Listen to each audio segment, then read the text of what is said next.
Bonjour, bonsoir. Bon, ceci est un problème qu'on constate souvent dans les audiences d'asile.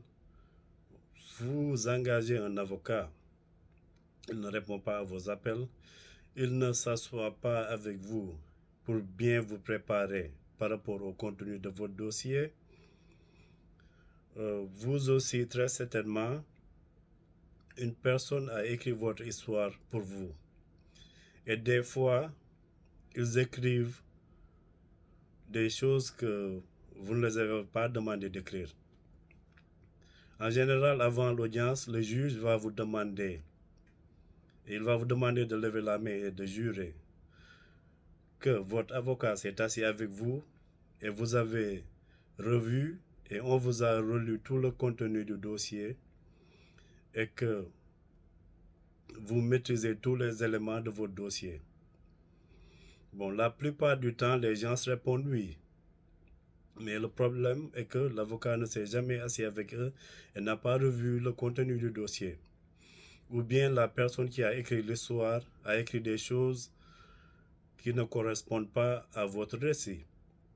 Donc au début de l'audience, enfin durant l'audience, le juge va vous poser des questions. L'avocat du gouvernement, le procureur comme on dit, va vous poser des questions. Et en même temps, il va ouvrir votre dossier et il va revoir ça de fond en comble. Et il cherche des incohérences entre vos propos et vos écrits.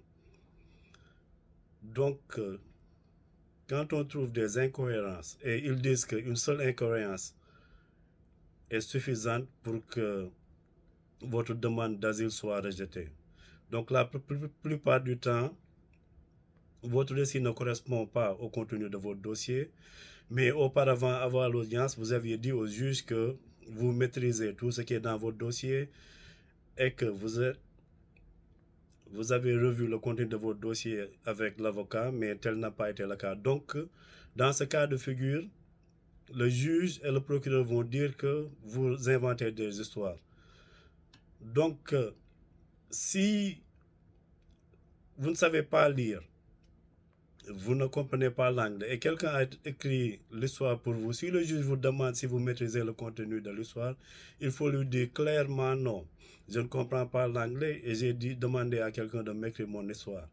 Parce que ça vous évitera des problèmes. Bon,